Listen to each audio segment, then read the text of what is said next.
올 여름에 결혼을 앞두고 있던 예비 신부입니다. 결혼을 앞두고 있던 일 때문에 지금 여러 가지를 고민 중입니다. 친구들이나 몇몇 지인들에게 고민 상담하는 식으로 털어놓은 적이 있는데 제 편을 들어주는 사람도 있고 시댁의 뜻을 따르라는 사람도 있고 의견이 분분합니다. 하지만 저는 제 생각이 맞는 것 같아서 이렇게 사연으로나마 한번 보내봅니다. 여러 사람들의 의견을 들어보고 저의 결정에 잘못이 있나 한번 판단해보고 싶어서 말이에요. 올해 초에 양가상견례가 끝나고 이번 설이 지나고부터 본격적인 결혼 및 예물 예단 이야기가 오고 가고 있던 시점이었습니다. 저는 공무원이고 남편 될 사람은 회사원입니다. 저는 공무원 시험에 남들보다 빨리 합격을 해서 일을 시작한 지도 오래되었고 호봉수가 높아 현재 취직한 지 기간이 얼마 안 되는 예비 신랑보다 월급이 조금 높은 편이에요. 한 달에 1, 20만 원 차이밖에 나지 않아 그게 그렇게 차별을 둘 점이라고 생각하지도 않고 예비 신랑이 다니는 회사는 직급이 오를 때마다 연봉이 상당히 많이 튀기 때문에 조만간 따라잡힐 예정입니다. 그래서 현재 제가 돈 조금 더 버는 거 가지고 누가 더 잘났다, 제가 더 잘났다 이런 이야기를 하기는 조금 그래요. 하지만 결혼을 위해 모아놓은 돈은 제가 좀 더 많습니다. 제가 아무래도 일을 예비 신랑보다 몇 년은 빨리 시작했으니 통장에 모여있는 돈만 몇 천에 이것저것 다 합치게 된다면 1억 정도의 돈을 가지고 있었고 예비 신랑은 4천만 원을 모아놓았다고 합니다. 거기에 추가로 저는 할부 하나 남지 않은 제 개인 자차를 소유하고 있습니다. 각자 출퇴근하는 방향이 다르니 결혼하게 되면 예비 신랑도 차를 뽑을 예정이고요. 그렇게 되면 없던 할부가 생기게 되는 거나 마찬가지니 사실은 저는 1억 2천이 있는 거나 마찬가지고 예비 신랑은 앞으로 빠질 차가 팔부를 생각하면 2천만 원밖에 없는 거나 마찬가지입니다. 이런 상황에서 집을 두 채 보유하고 있는 시댁에서 결혼하게 되면 아파트를 신혼집으로 하라고 내어주신다 하셨습니다. 재개발이나 그 어떤 호재도 없고 주변에 그 흔한 지하철역도 차로 10분을 가야 하는 애매한 위치에 있는 아파트였어요. 위치가 서울이다 뿐이지 주변 상권이나 대중교통만 생각해본다면 경기도에 새로 개발되는 신도시에 비교했을 때 아무런 장점이 보이지 않았습니다. 호재도 없고 그렇다 보니 시세도 2억 정도밖에 안 되는 데다가 단지도 아주 작은 단지여서 제 생각엔 재개발이 된다고 하더라도 그 시기는 아주 먼 미래 이야기인 것만 같고 여차하면 재개발이 영영 안 될 수도 있지 않을까 하는 생각도 들었습니다. 물론 시댁에서 신혼집을 마련해준다는 사실에 감지덕지 해야 하는 게 맞지만 위치도 주변 인프라도 워낙 보잘것없어서 저는 그 집에서 꼭 시작해야 할 이유를 찾지 못했어요. 거기에 오래된 구축 아파트인데다가 리모델링도 되어 있지 않아 저희가 그 집에 신혼살림을 차리게 된다면 저희가 직접 리모델링까지도 해야 하는 판이었어요. 그래도 서울이라고 시세가 괜찮으니 제 생각에는 그 집을 팔고 나서 저희가 모은 돈을 합치면 경기권 신축 아파트나 못해도 서울에 있는 더 투자 가치가 있는 곳에서 시작할 수 있을 것 같은 생각이 들었습니다. 그런데 예비 시부모님께서는 꼭 저희가 그 아파트에 신혼살림을 차리는 조건이 아니라면 저희에게 지원을 해줄 생각이 없다고 하시네요. 오히려 아직 아무 호재도 없는 것이 호재라고 하시면서 향후에도 재개발 등 집값이 오를 이유는 충분하다고 하시면서요. 단지 오래된 아파트라서 그 집에서 살기 싫어서 팔려는 거면 운 좋게 그 집을 주워가는 사람만 좋은 거 아니냐고 그 생각을 하면 너무나도 배가 아파서 그 꼴은 죽어도 못 보시겠다고 막무가내이십니다.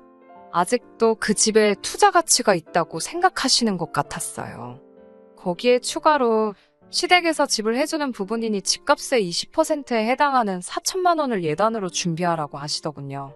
거기에 추가로 리모델링비 3천만 원, 신혼집에 들어갈 혼수까지 2천만 원에 저희 쪽에서 결혼식 비용까지 전부 하라고 요구를 하셨어요. 저는 이분들이 뭐를 잘못 드셨나 하고 생각을 하고 있었는데 좀 더 이야기를 나누다 보니 그 집에 아직 대출이 8천 정도가 남아있다는 사실까지 알게 되었어요. 심지어 그 대출금은 결혼 후에 저희가 갚게 되는 거라고 하셨고요. 그건 조금 아닌 것 같다고 말씀드리려니 제 말은 쏙 끊어버리시고는 또 어느 나라 계산법인지 이상한 논리로 말씀을 하시더라고요. 시어머니께선 2억짜리 집에 대출이 8천이 남아있는 상황에 예비 신랑이 모아둔 돈 5천을 합한다면 신랑 쪽에서 1억 7천을 해가는 거나 마찬가지라고요. 시부모님이 거기에 예비 신랑이 탈 자동차를 3천만 원을 들여서 정확히 2억을 맞춰주신다고 합니다.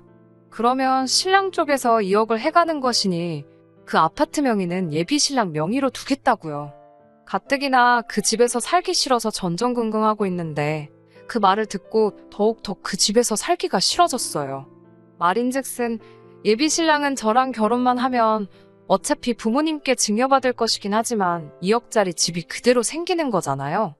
그런데 저는 결혼식 비용에 혼수 예단을 하고 거기에 리모델링까지 하게 되면 말 그대로 여태 모은 돈을 정말 다 써버리게 되는 건데 저는 모아놓은 1억을 전부 다 쓰고 얻는 게 아무것도 없는 상황인 거잖아요. 거기에 아직 대출도 8천이나 남아있는 상황에 결혼하면 제가 번 돈으로 그거 이자까지 고스란히 내게 생겼는데 말이에요. 예비 신랑에게 이 상황을 해결하지 않으면 저는 결혼을 할 생각이 없다고 못을 박았어요. 저는 여태까지 시댁이 억지를 부리고 있는 거고 제가 정상이라고 생각을 했었거든요. 그런데 예비 신랑이 무슨 말도 안 되는 소리를 하는 거냐며 오히려 저에게 보인 반응 때문에 어이가 다 없더라고요.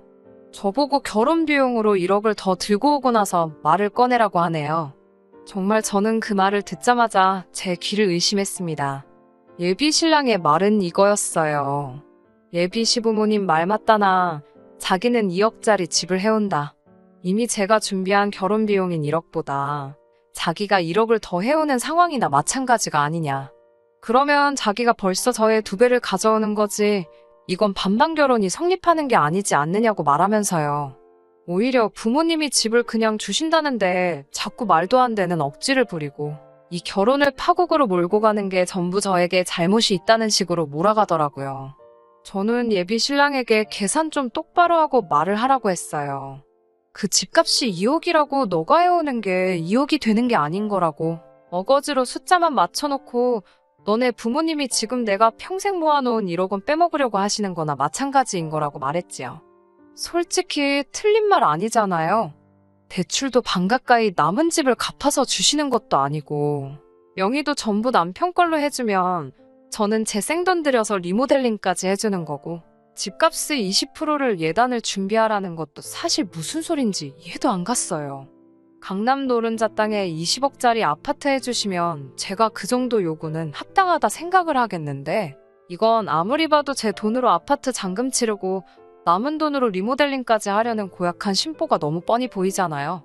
칼만 안 들었지 강도나 다름없는 상황이라 저도 말이 조금 지나친 부분이 있을 수도 있었지만 심했다고 생각하지 않아요. 그런데 예비 신랑은 어떻게 자기를 낳아주신 부모님이고 앞으로 제가 섬겨야 할 시부모님이 되실 분들인데 말을 그따구로 할 수 있느냐고 화를 내더라고요. 아니 이 사람아 지금 그 이야기를 하는 게 아니잖아. 예비 신랑은 앞으로 저희 남편이 될 듬직한 모습은 보여주지 않고 자기 부모님의 이상한 계산법을 마치 정답이라고 생각하는 듯이 제 말은 들을 생각도 없었고 제가 이러는 본질은 보지 않고 자꾸 이상한데 꽂혀서 자기 부모님한테 말을 그렇게 하냐고 징징대고만 있었어요. 이러니 제가 파혼을 해야겠다는 결심을 할 수밖에 없었지요. 예비 시댁이나 신랑은 크게 오해하고 있는 부분이 있던 거예요.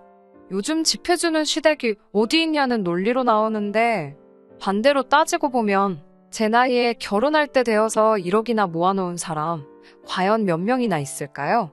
이 결혼이 어그러지게 되면 땅을 치고 후회할 사람이 과연 누구라고 생각하고 저랬던 걸까요? 저는 결국 예비 신랑에게 의견이 시작할 때부터 좁혀지지 않으니 결혼을 다시 생각해봐야겠다고 말하고 서로 정리할 시간을 갖자고 했습니다. 사실 저도 마음이 여렸던 게 그때 가서 예비 신랑이 지네 부모님들 계산법에 오류가 있다는 걸 발견하고 제 편으로 돌아와 준다면 결혼을 다시 긍정적으로 생각해 보아야겠다고 잠깐 생각을 했었어요. 그 집구석도 저라는 사람을 놓치면 큰 손해라는 걸 알고는 있던 건지 아니면 제가 말도 안 되는 가머니설에 속아 넘어가는 머리에 꽃밭밖에 없는 정신 빠진 여자는 아니란 걸 깨달은 건지 며칠 뒤에 나름 중재안이랍시고 조건을 조절해서 가져왔어요. 그걸 듣고 나니 더욱 더 기가 차더라고요. 현금 해단을 줄여줄 테니 저보고 남편의 차를 해오라고 하더라고요. 그리고 시댁 쪽에서 남편의 차를 해주려던 돈은 대출금에서 해당하는 금액만큼 상환을 하겠다고요. 그럼 이자도 줄고 저도 결혼 비용을 더 의미 있는데 쓰니 좋은 거 산이냐고요.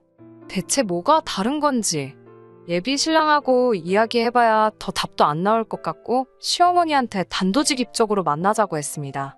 제가 조산모사에 넘어갈 만큼 어리숙해 보이시냐고 그냥 공동명의로 해주기 싫은 이유라도 말씀해달라고 했어요.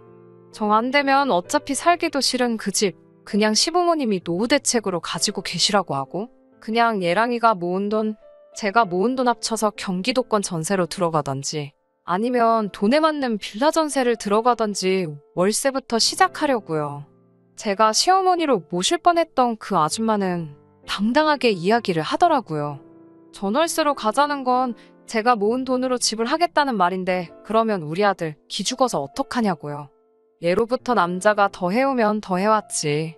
여자가 더 해오는 결혼 잘 성사된 꼴을 본 적이 없다며 우리 아들 처가 갈 때마다 기죽어 있게 만들 셈이면 자기도 장가 보낼 생각이 없다고 하시더라고요. 처음에는 저도 이 아줌마 꽉 막힌 사고를 제가 바꿔보려고도 많이 노력을 했어요. 그렇게 할 생각 없다고 말씀드렸고 그 집에서 신혼살림을 차리기 싫은 이유도 말했어요. 투자 가치도 제가 볼 땐 많이 없어 보이는 데다가 어머님이 요구하는 조건만 두고 보면 제가 여태껏 모아놓은 돈을 전부 다 쓰게 되는 거나 마찬가지인데 공동명의로 해주시는 게 뭐가 그렇게 힘드냐고요. 이 아줌마는 제 말에 또 성질부터 버럭 내시더라고요. 다른 사람 명의로 하는 것도 아니고 네 남편 될 사람 명의로 돌리는 건데 그걸 꼭 공동명의를 해야 하냐면서요. 아직 결혼도 안 했는데 벌써부터 이혼했을 때 손해볼 생각하는 꼬라지가 마음에 안 든다는 말을 하시더군요. 더 말해봐야 제 입만 아플 것 같아서 사람을 모르는 거라고 저라고 이 결혼이 하기도 전에 이렇게 어그러질 줄 몰랐다고 말씀드리고 다음에는 더 어머님 말에 순종적인 며느리 찾으셨으면 좋겠다 한마디 하고 자리에서 일어났어요. 자리에서 멀어지는 저를 불러 세우면서 진짜 저 아줌마가 마음속에 꽁꽁 숨겨놓았던 본심을 털어놓더라고요. 집이라도 아들 명의로 되어 있어야 제가 시댁의 며느리 도리를 할 거라고 하네요. 아들 명의로 해놓는 대신에 앞으로 5년 동안 제가 시댁에 어떻게 하는지 보고 그러고 나서 제가 며느리 도리를 잘한다면 그때 가서 그 아파트를 공동명의로 돌려주겠다고 그러면 저도 불만이 없지 않겠느냐고 하시며 그렇게 하자고 제안을 하시더라고요. 네가 원하는 공동명의에 내가 해주겠다는 식으로 말하면서요. 참나. 제가 이 상황에서 아직도 무슨 거래를 하러 온 것처럼 생각하시더라고요. 더 이상 예비 시어머니, 아니 이 아줌마가 준비한 카드도 더 이상 없는 것 같은데 저도 이번 일로 몇 주 동안 시달리다 보니까 오히려 제가 이 남자와 결혼을 꼭 해야겠다는 마음은 이미 사라진 지 오래였고요. 이제는 진짜로 끝내야 할 때란 걸 알겠더라고요. 그래도 끝까지 아줌마라고 부르지 않고 어머님이라고 부르며 예의는 챙겨서 하나하나 조목조목 따져드렸어요. 다른 데다 집해줄 돈은 없으니 투자하다 망한 집 가지고 집해준다고 그렇게 유세를 부리고 싶으셨느냐. 그런데 또 새 집으로 고쳐주고 대출금까지 갚아놓으려니 그건 또 아까웠던 거 아니냐고요. 마침 눈에 콩깍지가 씌어서 모자란 아들놈하고 결혼한다는 여자가 나타났는데 그 여자 돈으로 대출이며 리모델링에 아들 자동차까지 할 수 있겠다는 계산이 서서 그래서 지금 저한테 이런저런 조건 거신 거 아니냐고요. 남의 돈으로 다 할 수 있을 뻔했는데 못해서 아쉽겠다고 한번 빚고 왔어요. 어머님 아들하고 결혼을 하려고 결심했다고 해서 그 상대방인 저를 멍청하다고 생각하신 거면 아주 크게 오해하신 거라고 한마디 해드렸지요. 그깟집 안 해준다고 해서 며느리 놀이 안 할 것 같은 여자였으면 애초에 결혼을 시키면 안 되셨다고. 저는 어머님께서 우리에게 뭘 해주시는 여하에 관계없이 며느리 놀이라든지 대리효도까지 아마도 다 할 수 있었던 아마 어머님이 찾을 수 있던 며느리 중에서는 제일 가는 며느리였을 거라고 말씀드렸어요.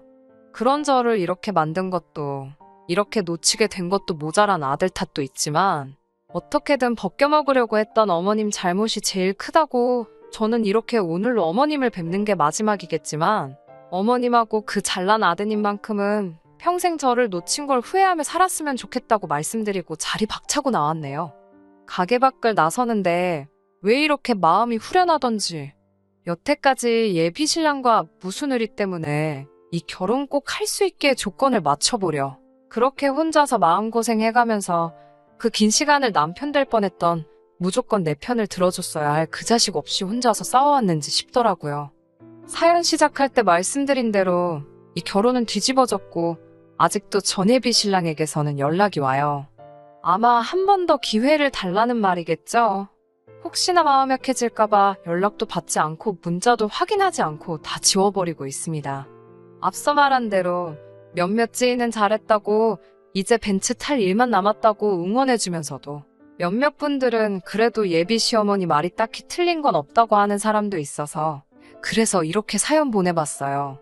그 어떤 대답을 듣는다고 해도 저는 절대 예비 신랑과 다시 결혼할 마음 같지 않을 거예요. 하지만 저를 위로해 주실 필요 없이 솔직한 심정으로 제가 과연 잘한 건지 아니면 너무 제 입속만 챙기려고 했던 건지 의견 나누어 주시면 감사하겠습니다. 그러면 제 사연은 여기서 마무리 짓도록 할게요. 끝까지 들어주셔서 감사합니다. 오늘의 사연은 여기까지입니다. 구독과 좋아요, 알람 설정 부탁드리고 더 좋은 사연으로 다시 찾아뵙겠습니다. 감사합니다.